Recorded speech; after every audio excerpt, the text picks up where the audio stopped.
Lisa Hayes stared at the display screen in front of her and felt her stomach tighten. The numbers were wrong. They had to be wrong. She ran the calculation again, then a third time, but the result stayed the same. Something was building in the distant star system, and it was growing fast. She leaned back in her chair and rubbed her eyes. The research station was quiet at this hour. Most of the crew slept through the night cycle, but Lisa had never been good at keeping regular hours. Her colleagues often joked that humans needed less rest than sensible species, and maybe they were right. The station orbited a peaceful moon in a calm sector of space. Meridian Station housed scientists from 24 different species, all working together to study the mysteries of the galaxy. Lisa had been proud to join the team 6 months ago. Earth had only joined the Galactic Council 20 years back, and human scientists were still proving themselves. She looked at the data again. The readings came from a star system 300 light-years away. The energy signature showed heat building in patterns that made no sense. Normal stars did not behave this way. Normal stellar events did not cascade like this. Lisa pulled up the sensor logs from the past week and watched the progression. The heat levels had doubled every 48 hours. If that pattern continued, the energy would spread through the subspace corridors that connected star systems across the galaxy. Those same corridors that made faster-than-light travel possible. Her hands moved across the controls, pulling up maps of nearby systems. Her breath caught. If the heat spread through the subspace network, it would reach inhabited worlds within 3 weeks, maybe less. She needed to report this, now. Lisa grabbed her tablet and headed for the command center. The corridors were empty and dimly lit for night cycle. Her footsteps echoed off the metal walls. The station felt too quiet, like it was holding its breath. The command center door slid open. Inside, she found Commander Al reviewing supply reports. The scientist looked up with multiple eyes, antennae twitching in what Lisa had learned meant irritation at being interrupted. "Dr. Hayes, it is late." Al's translator made the chittering clicks of speech sound almost human. Almost. "I found something in the sensor data, something bad." Lisa held out her tablet. "There is a thermal event building in Sector 97. The energy levels are increasing exponentially." Al took the tablet with delicate limbs and studied the screen. "These are stellar readings, natural phenomena. Why do you bring this to me at night?" "Because it is not natural." Lisa pointed at the graphs. "Look at the pattern. The heat is spreading through subspace. If it continues, it will reach inhabited systems. Subspace is stable. Heat does not travel through subspace corridors." Al handed the tablet back. "You are seeing normal stellar variation. Your species tends toward paranoia, an effect of evolving on a dangerous world, perhaps." Lisa felt heat rise in her face, though not the dangerous kind she was trying to warn about. "I have checked the data 6 times. This is real." "Dr. Hayes, you are a competent scientist, but you lack experience with stellar phenomena at this scale. I have studied stars for 40 years. This is nothing to concern yourself with." Al turned back to the supply reports. "Return to your quarters. Rest will help you see more clearly." Lisa wanted to argue, but she knew that tone. The discussion was over. She left the command center with frustration burning in her chest. Back in her lab, she pulled up the data again. The heat was still building, still spreading. She was not imagining this. A sound at the door made her look up. Danny Price stood there holding a toolbox. The young maintenance worker smiled at her. "Late night." "Early morning, depends on how you look at it." Lisa managed a tired smile back. "What brings you here?" "Got a report that one of your sensor arrays was acting up. Figured I would fix it before morning shift." Danny set his toolbox down and looked at her screen. "That looks complicated." "It is, or it should be, but nobody wants to hear about it." Lisa explained what she had found, grateful to have someone who would listen even if he did not understand all the technical details. Danny's smile faded as she talked. "That sounds serious." It is serious, but Commander Al thinks I am being paranoid, that I am seeing danger where there is none because I am human." She shook her head. "Maybe he is right. Maybe I am overreacting. Or maybe the commander does not understand because his species never had to deal with extreme heat." Danny pointed at the temperature readings. "What are these numbers in degrees we can understand?" Lisa converted the readings. "Right now, about 900 degrees in the affected area, rising fast. And the commander thinks that is not a problem. Most species in the galaxy evolved on calm worlds. Stable temperatures, gentle weather. Earth is different. We have deserts that hit 130 degrees and ice fields that drop to -100. Al's never varies more than 10 degrees from average." Lisa looked at her data with new understanding. "He cannot imagine heat as a threat because he has never faced it." Danny nodded slowly. "So what are you going to do?" Lisa thought about regulations, about protocols, about the consequences of going over her commander's head. Then she thought about human colonies in the path of that spreading heat, about her brother Greg, who commanded a defense vessel in this sector, about thousands of people who would never see the danger coming. She made her decision. "I need you to help me access the long-range communications array, the restricted one." Danny's eyes widened. "That is for emergency transmissions only. You will get in trouble." "I know." Lisa pulled up the star charts again. "But my brother's ship is 2 weeks away from the projected path of this heat wave. I need to warn him. I need to warn someone who will listen." Danny looked at her for a long moment, then picked up his toolbox. "The communications array has been having some technical issues lately. Needs immediate maintenance. I will need your security clearance to access it." Lisa understood. If anyone asked, Danny was just doing his job and she was supervising the repair. "Let's go." They worked quickly. The communications array sat in a small room near the station's outer ring. Danny opened access panels and ran diagnostics while Lisa composed her message. She kept it brief and technical, including all the data her brother would need to verify the threat. "Message ready," she said. Danny nodded. "Array is online, but once you send this there will be a record. The commander will know." "I know." Lisa's finger hovered over the send button. She thought about her career, about the trust she would break, about the disciplinary hearing she would face. Then she thought about the heat building in that distant star system, spreading through space like wildfire through dry grass. She pressed send. The message transmitted in a burst of encrypted data, racing across the stars toward her brother's ship. Lisa watched it go and felt the weight of what she had done settle on her shoulders. "Thank you, Danny. What happens now?" Lisa looked at her display one more time. The heat was still rising. "Now we wait, and we hope I am wrong." But deep in her gut, she knew she was not wrong. The numbers did not lie.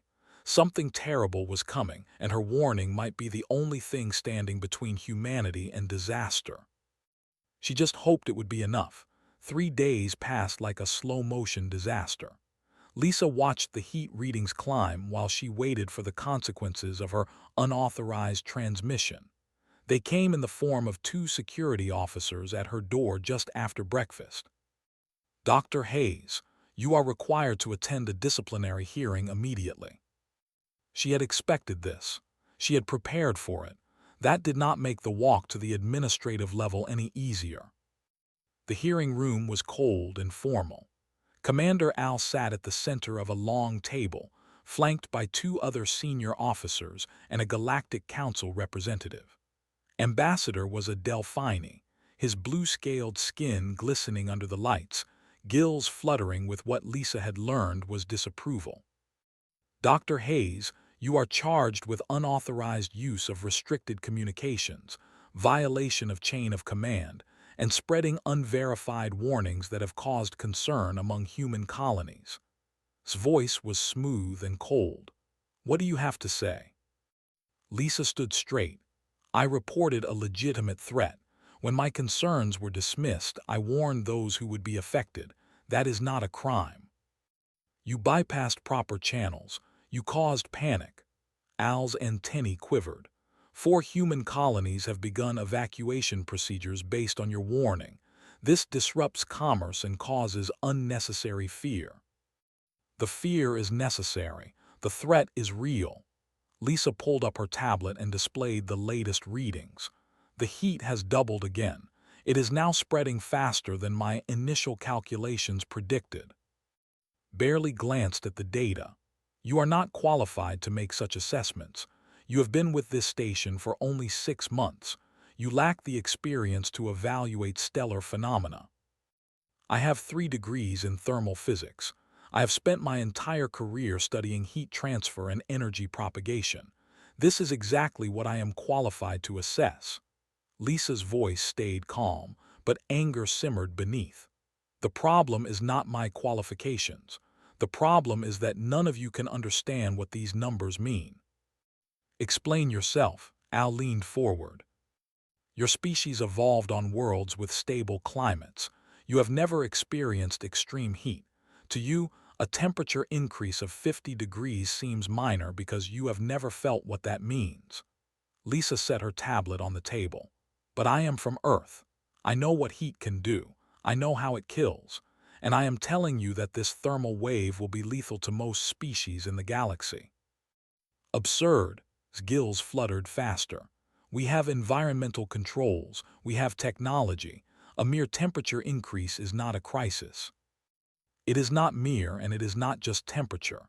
This is a cascading thermal reaction spreading through subspace itself.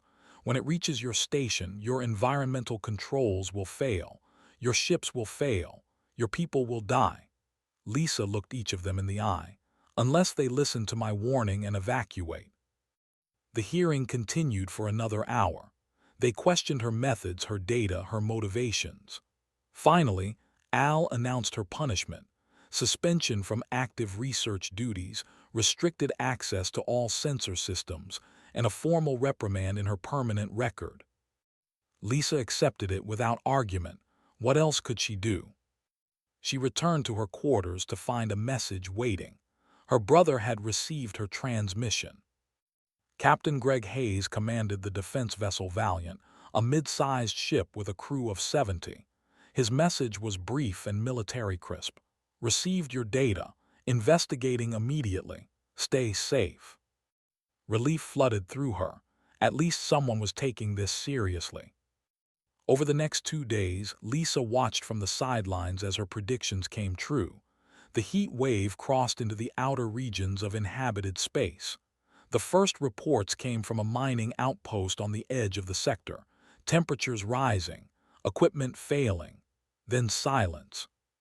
Commander Al called an emergency meeting. Lisa was not invited, but Danny found a way to patch her into the communication feed. The outpost at Velar 7 has gone dark, Al reported. We have lost all contact.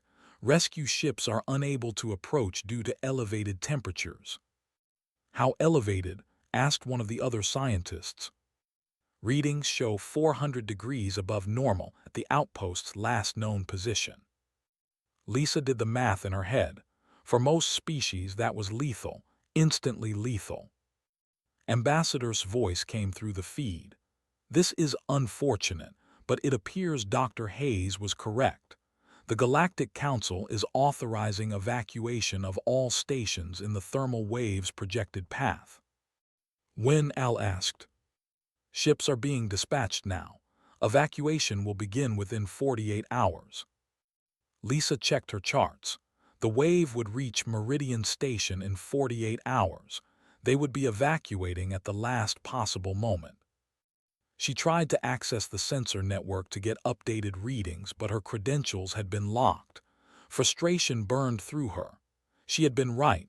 They knew she had been right, and they still would not let her help. A knock at her door interrupted her thoughts. Danny stood there looking worried. You need to see this.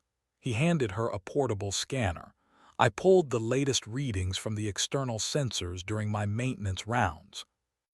Lisa looked at the data and felt ice run down her spine. This says the wave has accelerated.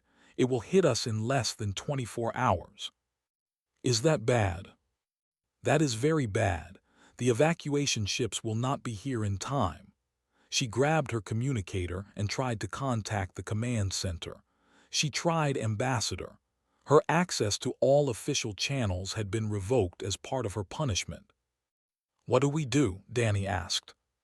Before Lisa could answer, the station's alarm system activated. Red lights flashed in the corridors. An automated voice announced, "Warning! Elevated thermal readings detected. All personnel proceed to designated shelter areas." Lisa and Danny ran to the nearest observation window.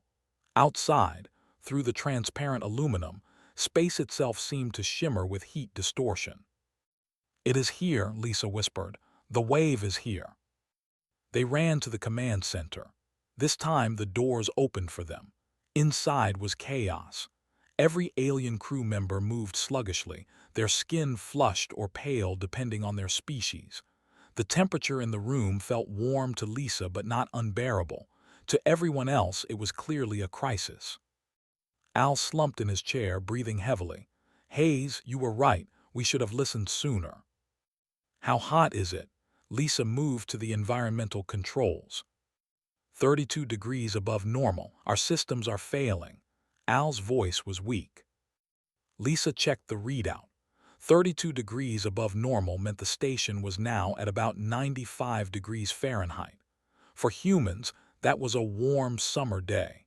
For species from temperate worlds, it was dangerously hot. "We need to get everyone to the coolest areas of the station. Danny, can you convert the storage bays on the lower levels into shelters? They are insulated and have independent cooling." "On it," Danny ran from the room.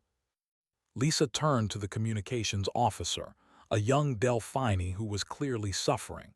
"Send a distress signal.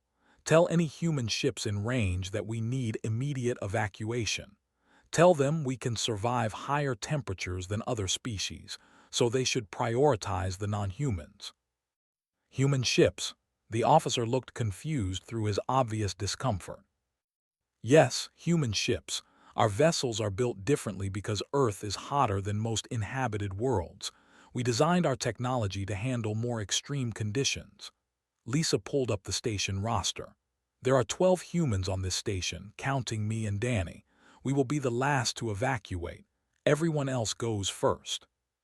The communications officer sent the message. Lisa hoped someone was close enough to respond in time.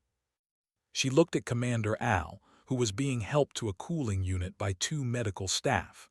The commander's earlier dismissal of her warnings felt distant now. They were all just trying to survive. The temperature continued to rise. The aliens around her moved slower, their biological systems struggling to cope. Lisa felt warm but functional. She realized with grim clarity that evolution had prepared humanity for this moment. Millions of years surviving Earth's brutal climate had made them resistant to heat in ways the rest of the galaxy could not match. Her communicator beeped. She answered it immediately. "Lisa, this is Greg. We are 3 hours out. Hold on." "We are not going anywhere," she replied, managing a tired smile. "But you might want to hurry. Most of the crew is not handling the heat well." "Understood. We are pushing the engines as hard as they can go." Lisa looked around the command center at her struggling colleagues and made a promise to herself. She would help them survive this. All of them. And then she would make sure the galaxy never dismissed a human warning again. The Valiant arrived like a silver angel cutting through the heat-distorted space around Meridian Station. Lisa watched from the command center as her brother's ship maneuvered into docking position. 3 other human vessels followed close behind, smaller craft but equally capable. "All ships, this is Captain Hayes. We are beginning evacuation operations. Priority to species with lowest heat tolerance." Greg's voice came through clear and steady on the station-wide channel. Lisa coordinated from the command center while Danny organized the evacuation routes. The most vulnerable crew members went first. The Delphini, whose aquatic biology made them extremely sensitive to temperature changes, the crystalline collective members, who were already showing dangerous fractures in their silicon-based bodies, and the light commander Al, whose physiology was shutting down in the heat. Temperature now at 105 degrees and rising, reported the environmental systems officer before she collapsed. Lisa caught her and helped her toward the evacuation shuttle. 105 degrees. To the aliens around her, it was a death sentence. To Lisa, it felt like a hot day in Arizona. The difference was stark and sobering. She returned to the command center to find Danny working at a console, his face red from exertion but otherwise fine. Around them, the few remaining aliens were barely conscious. "How many are left?" Lisa asked. "About 40 crew members still on board, all non-human. The shuttles are coming back for another run." Danny wiped sweat from his forehead. "Temperature in the lower decks is hitting 110. How are you holding up?" "I am okay. Hot but okay." Lisa checked the thermal readings. "The wave is still intensifying. We have maybe 2 hours before this station becomes uninhabitable even for us." The communicator crackled.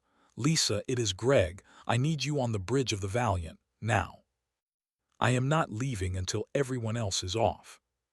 I am not asking you to abandon anyone. I need your expertise. We found something."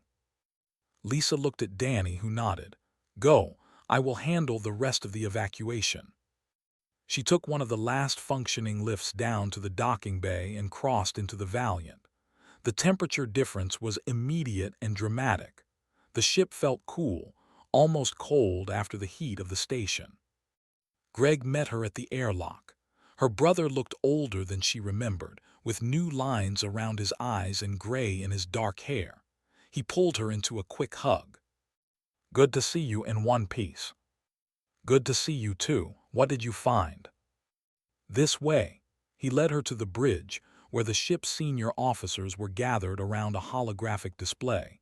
"This is my first officer, Karen Mitchell, and chief engineer." Lisa nodded to them both. Karen was a tall woman with sharp eyes and a no-nonsense expression, was shorter, built solid, with the weathered look of someone who spent more time in engine rooms than anywhere else. "Show her what we found," Greg said. Karen manipulated the display. The image showed the thermal wave's origin point, highlighted in angry red. "We traced the wave back to its source. It is not a natural phenomenon. It is artificial." Lisa leaned closer, studying the energy patterns. "A weapon." "We think so. Something very old. We picked up readings from a structure in the origin system. It is massive, built around a dying star." Pulled up more data. "The energy signature matches nothing in any galactic database. This technology predates the Council by thousands of years." "An ancient weapon." Lisa processed the implications. "Someone built a way to weaponize thermal energy and send it through subspace. Why?" "We do not know. Maybe it was a defensive system. Maybe it was meant to sterilize enemy territory." Greg pointed at the wave's progression map. "What matters now is that it is active and spreading. We need to stop it." "Can we stop it?" Lisa asked. "That is why we need you." Karen enlarged a section of the origin structure. "There are control systems here, here, and here. If we can reach them and shut down the weapon, the wave should dissipate." "If we can reach them."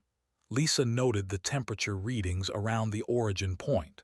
"You are talking about flying into the heart of the thermal wave. The heat there must be extreme." "Extreme for any normal ship," agreed. "But human ships were built tough. Earth's sun is hotter than most stars' inhabited species orbit. Our atmospheric entry protocols deal with temperatures that would vaporize standard galactic vessels. We designed our heat shielding for the worst conditions imaginable. Because we come from a world that tried to kill us every day." Lisa understood. "We are the only ones who can do this." "That is the assessment." Greg looked at his sister seriously. "I am taking the Valiant in, but I need someone who understands thermal dynamics, who can analyze the weapon systems and figure out how to shut them down. You need me to come with you. I would not ask if there was another way. Lisa thought about the station behind them, about the aliens who were dying because the heat was too much for their biology. She thought about the billions of beings in the wave's path who would suffer the same fate if this weapon was not stopped. When do we leave?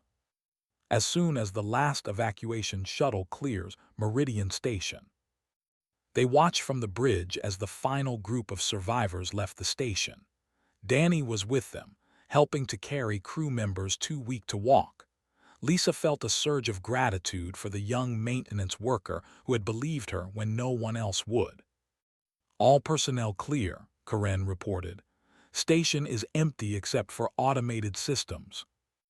Then let us go stop this thing. Greg turned to his crew. All hands prepare for thermal operations. We are going into the hot zone.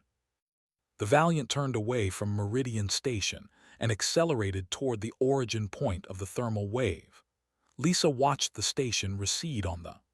Somewhere behind them, Ambassador and Commander Al were recovering on one of the other human ships, alive because humanity had been willing to brave the heat to save them. How long until we reach the origin? Lisa asked. 18 hours at maximum safe speed, replied. Temperature will start climbing in about 6 hours. And we think the ship can handle it. The Valiant was built to enter gas giants for scientific surveys. Her hull can withstand temperatures that would melt most metals, but we will be pushing limits even for us. Pulled up engineering schematics. I will need to divert power from secondary systems to reinforce heat shielding. We will be flying dark, minimal life support, everything focused on keeping the hull intact. What about the crew? We are sending most of them back on shuttles, a skeleton crew only for this mission. Greg counted on his fingers. Me, Karen, Lisa, and 3 essential engineering techs, 7 people to save the galaxy. No pressure, Karen said dryly. Lisa smiled despite the situation. She liked these people. They were calm under pressure, competent, and willing to risk everything for others. It was very human. The first temperature increase hit 6 hours later, just as predicted. Lisa felt it as a gradual warming, like the transition from morning to afternoon on a summer day. The bridge crew shed their uniform jackets. The air circulation increased. Temperature at 115 degrees, Karen reported. All systems functioning normally. They pushed deeper into the thermal wave. 120 degrees, 130. The bridge felt like a sauna. Lisa's uniform was soaked with sweat. Around her, the others showed the same signs of heat stress, but no one complained. They all knew what was at stake. At 140 degrees, started rerouting power. Non-essential systems went dark. The ship's lights dimmed to emergency levels only. Heat shielding at 70% capacity, one of the engineering techs reported. Hull temperature approaching maximum safe limits. Keep going, Greg ordered. We are not there yet. Lisa monitored the external sensors. The energy readings from the weapon structure were getting stronger. They were close.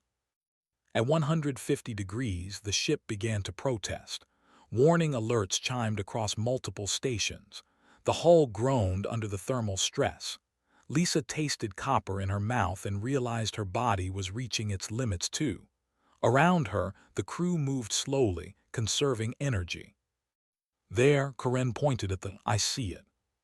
Through the heat distortion, a massive structure became visible.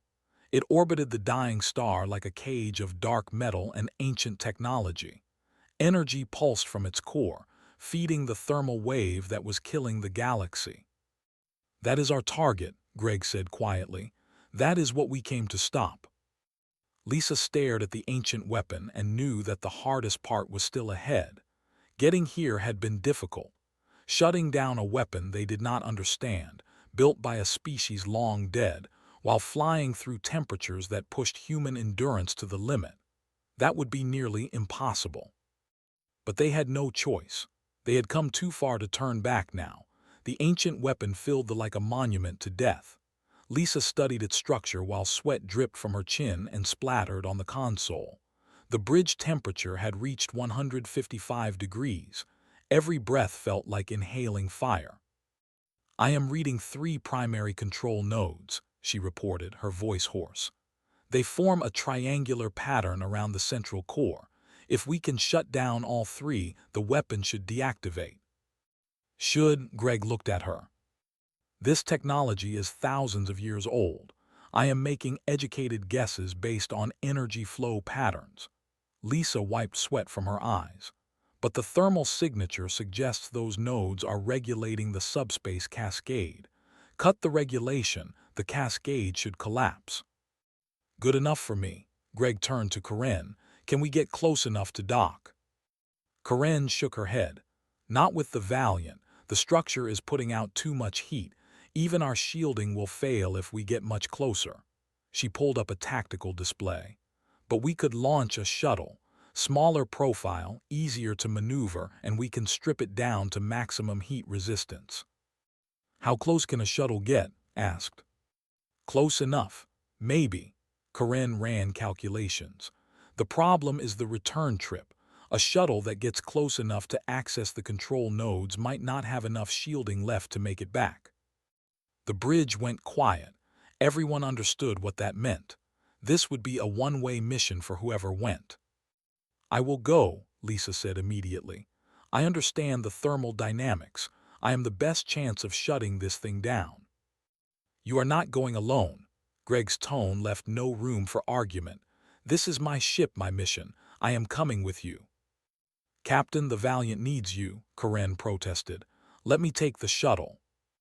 "The Valiant needs someone to command her back to safety. That will be you, First Officer Mitchell." Greg smiled grimly. "Besides, Lisa is my sister. I am not letting her do this alone." Stepped forward. "You will need an engineer. Someone who can physically access the control systems and make modifications if the shutdown sequence is not straightforward." "You have a family," Greg said quietly. "I do, and I want them to survive this." His jaw was set. "That weapon will kill them and everyone else if we do not stop it. I am going." No one spoke for a long moment. Then Karen nodded slowly. "3 is better than 1. I will prep the shuttle." They worked quickly. The shuttle was stripped of everything non-essential. Extra heat shielding was welded to the hull. Life support was configured for maximum efficiency. Every system was pushed to its absolute limit. Lisa stood in the shuttle bay, checking her equipment one final time. The temperature here was even worse than the bridge. Her vision swam occasionally and her hands shook from the heat stress, but she was still functional. Humans could survive this. For now. Danny's voice came through the communicator.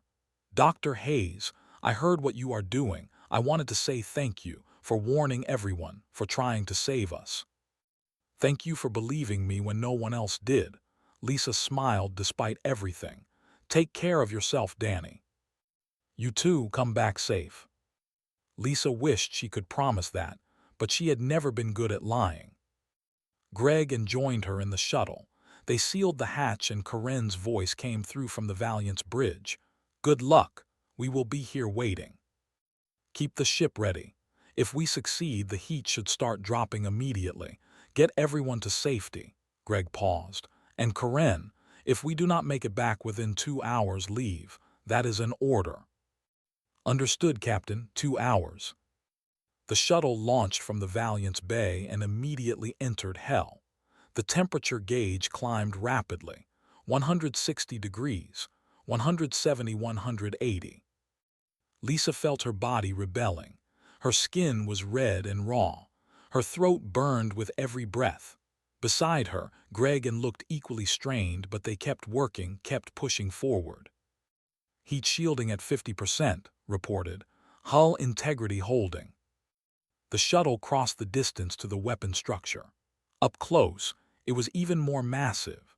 Dark metal covered with symbols from a dead language, technology that predated every known civilization. Lisa wondered what species had built this. What war they had been fighting that required a weapon capable of sterilizing entire sectors of space.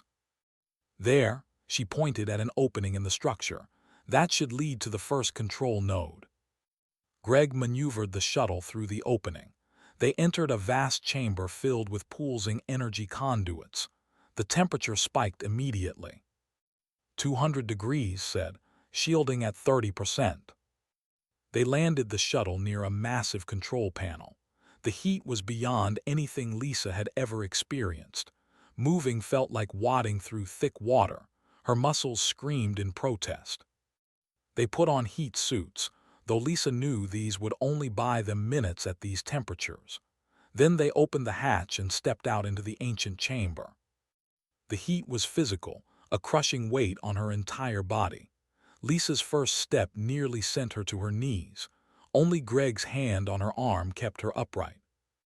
They moved toward the control panel. Every step was agony. Lisa's vision narrowed to a tunnel.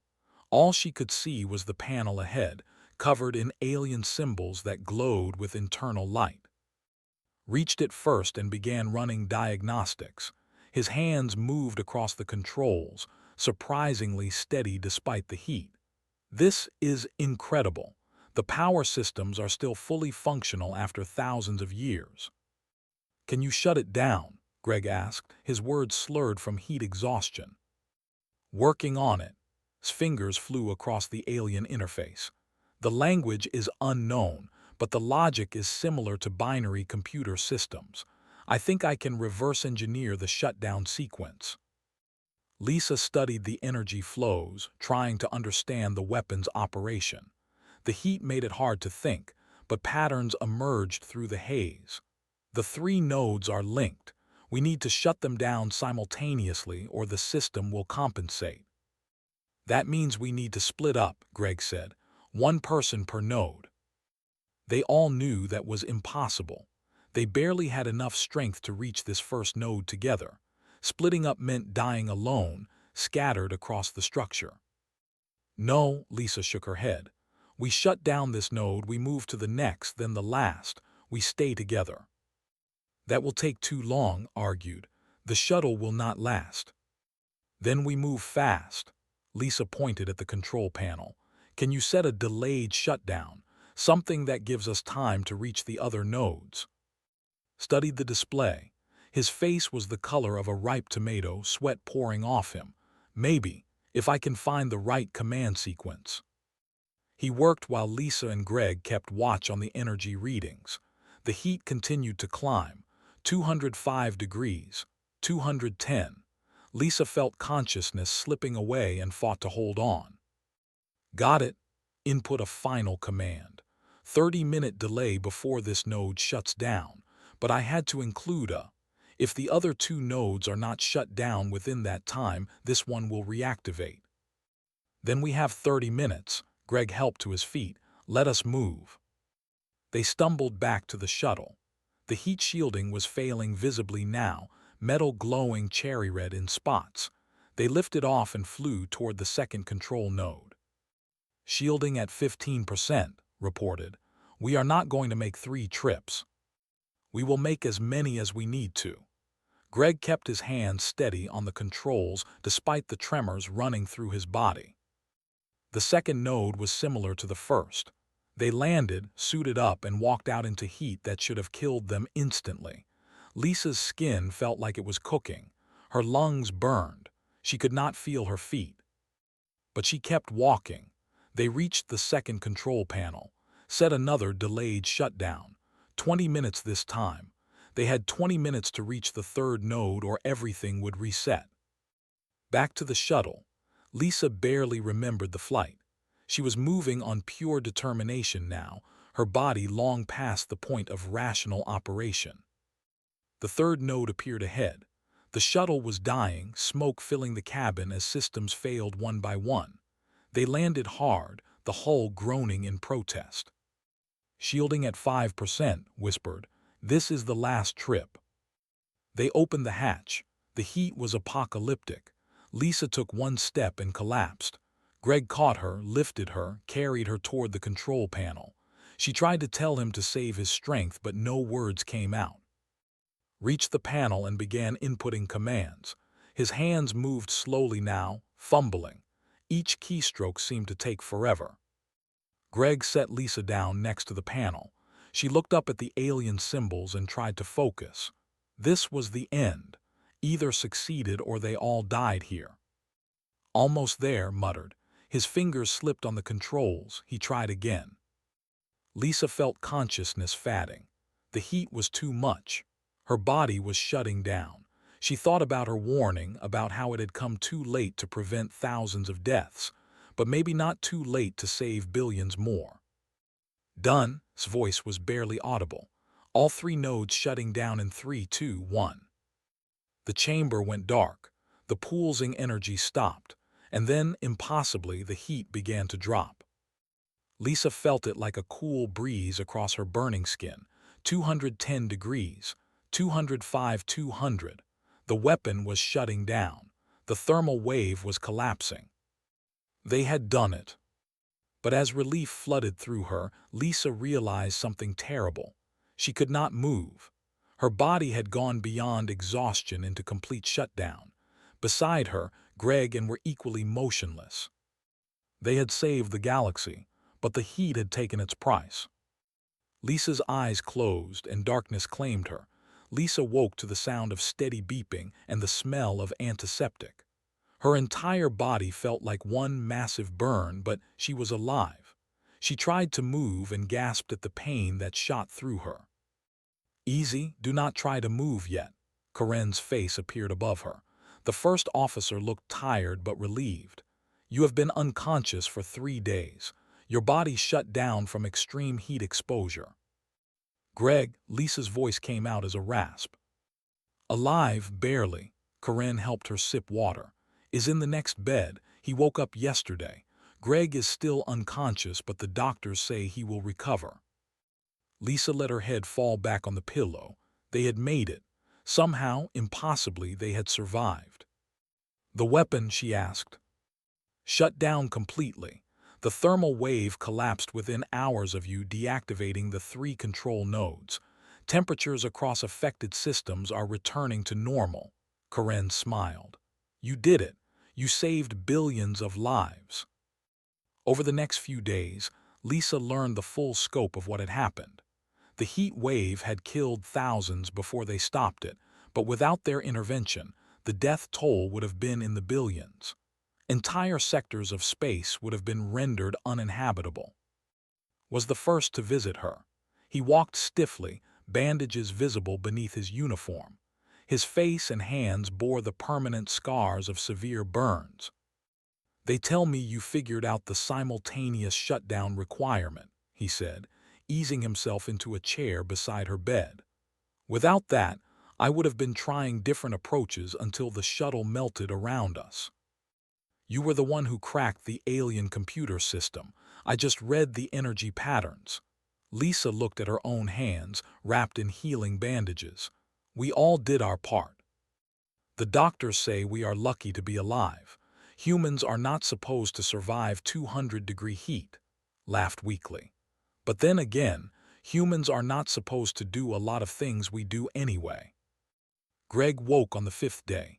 Lisa was there when his eyes opened. Her brother looked at her and managed a smile. Did we win? We won.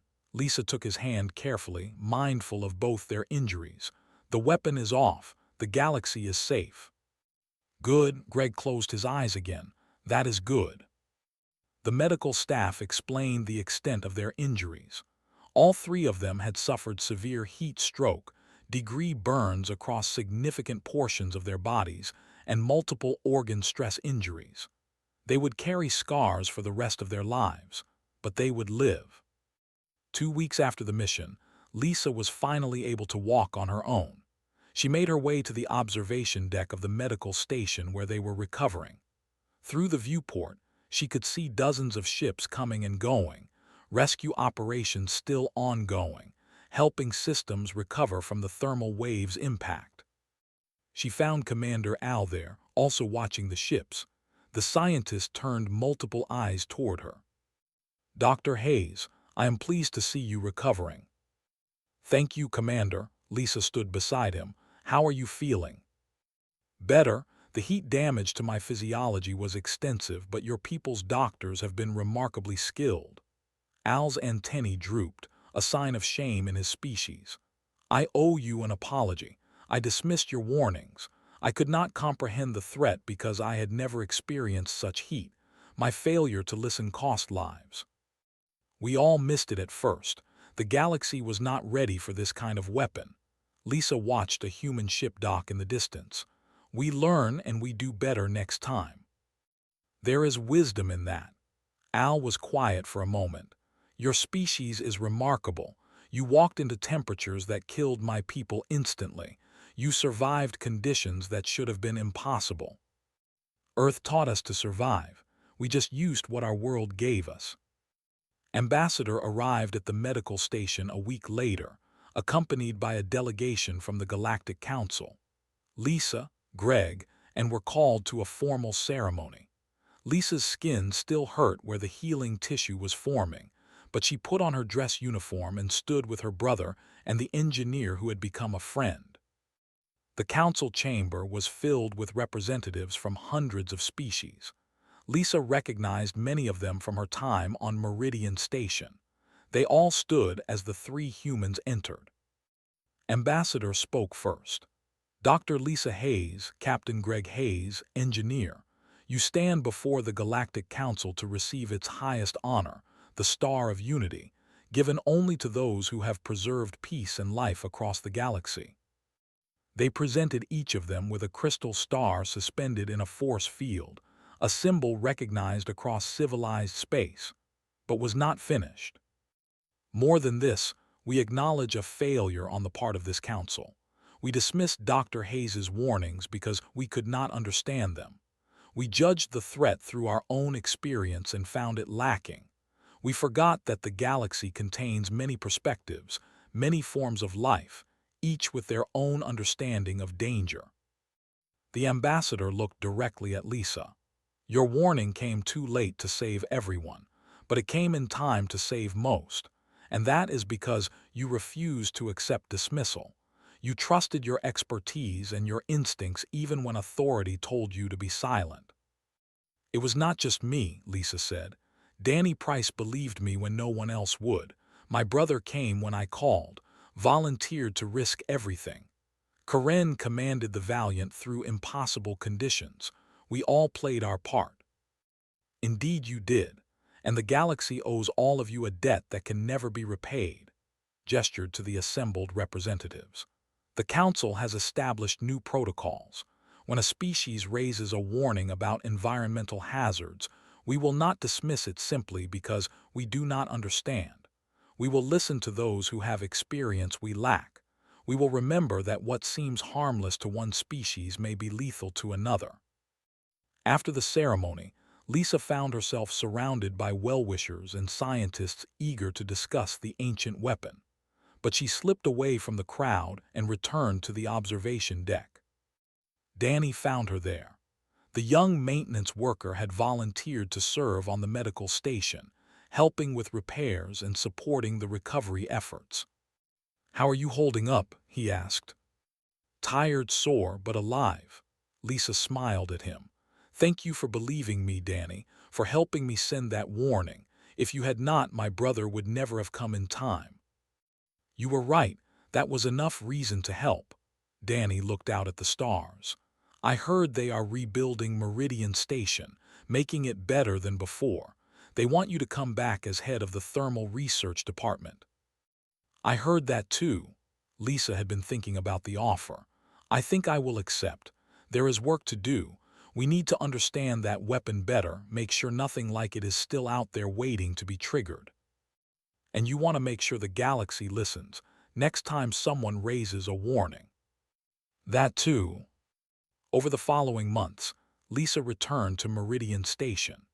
The new facility was designed with input from multiple species, incorporating different environmental needs and perspectives. The research department she led included scientists from a dozen worlds, all working together to study thermal phenomena and other hazards that might threaten the galaxy. Danny joined her team as an assistant researcher.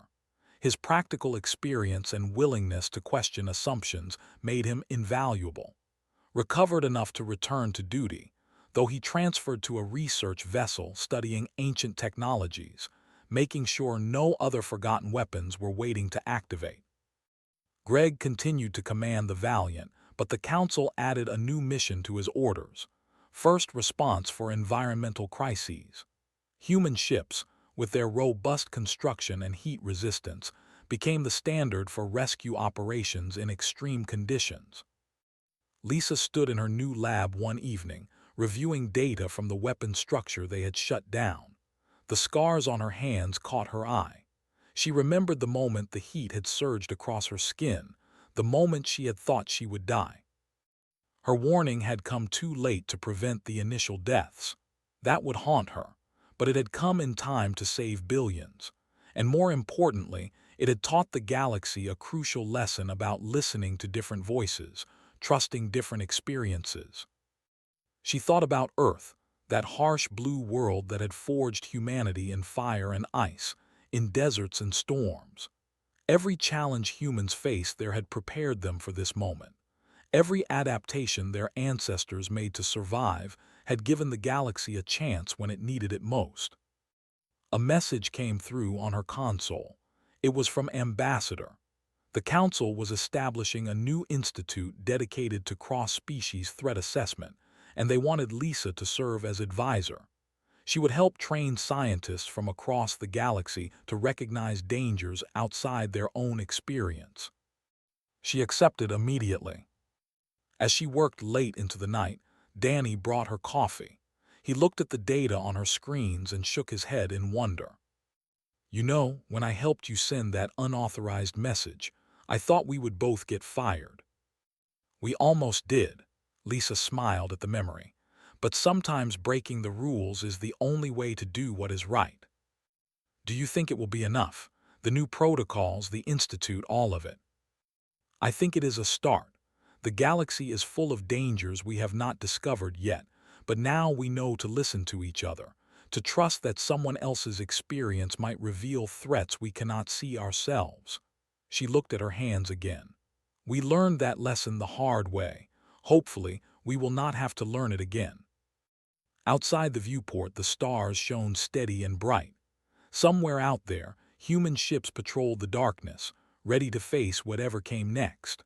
Earth's children had proven themselves, not through conquest or domination, but through the simple act of survival.